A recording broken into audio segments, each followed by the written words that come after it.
Welcome back, everybody. I'm Brad. I'm Steve. And today we have a beer for you from Round Barn. What is this called? It's Or you're gonna screw it up, so you might as well let me just say it, right? Oronoko, I'm guessing is how you say it. Cocoa Stout. so this, I'll let Steve talk about it. Sure. It's it's a 5.8%, right around 34 IBUs. So kind of right around where I think a stout would be. Sometimes you see them a little lower in the 20 range, but hop levels right there. Now the interesting thing is, it has cocoa in the name, so there should be some chocolate. Right. And then also there is on the back it does say it contains lactose. Okay. So the reason they put that in there is because yeast doesn't ferment lactose, and usually you get not like sugary, but you get a sweeter, like silkier flavor with your or like they use it in a lot of the milkshake stouts and stuff like that to do it. And a warning, this was in our 2017 beer bracket and it lost, so that's why our glasses aren't full and it was already open, is because it was technically a loser in the bracket. That doesn't mean it's a bad beer. Right. It's just whatever it went up against beat it. So we are now doing a review on the beer. And just so we don't get like bad comments from Round Barn too, the delay between that video and this video is very minimal. So it's not like this has been sitting out for an hour and we're like, no, let's review this loser here. No, it's I would say 10 minutes max. Yeah. Enough to clean up from the other one and hit record, and we're going. So it is a fresh beer. It's just we have some out of it because it was in the beer bracket. And it helps the stouts anyways to warm up. Yeah, warm up more. So, Yep. So I have a tannish head. Yes. And I don't know what it is, but I have a red floaty thing in mine.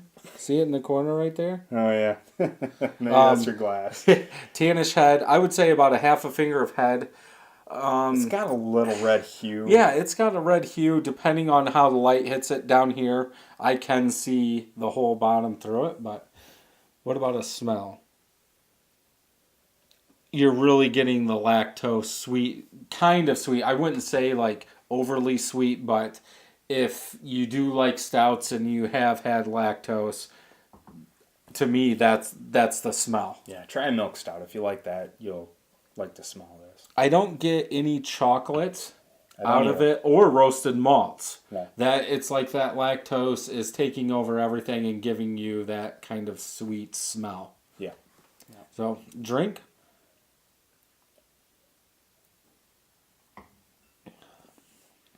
So you can definitely tell there's lactose in there, because it is kind of smoother, silky, Right.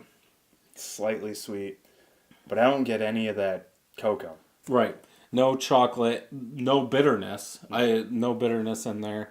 Yeah, just like a sweet, silky stout. Yeah. Yeah, they could almost take cocoa out of it and it'd be a fine beer.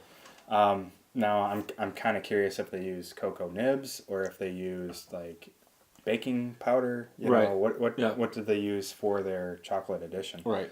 If they use cocoa nibs, they needed to use less and let them sit longer. I mean, coming from just a home brewer, but that would bring out the chocolate in there more.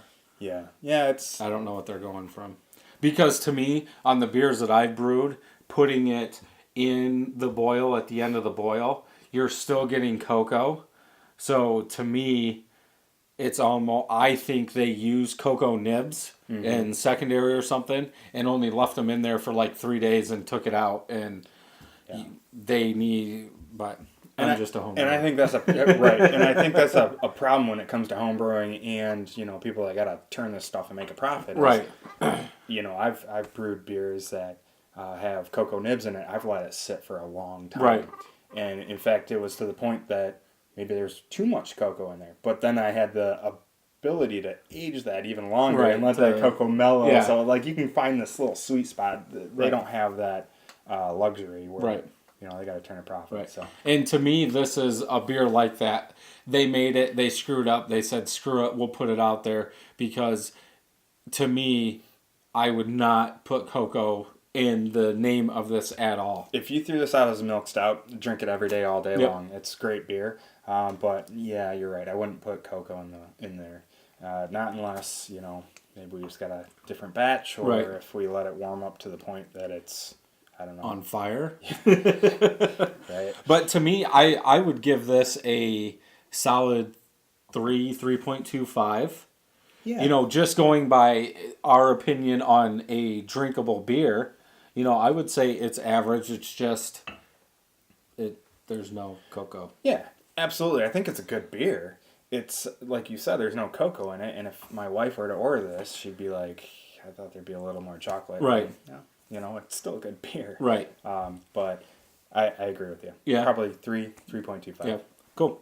So that'll wrap up this review. And until next time, I'm Brad. I'm Steve. Happy brewing. See you next time. Thank you for watching this video. Thumbs up if you liked it. Thumbs down if you didn't.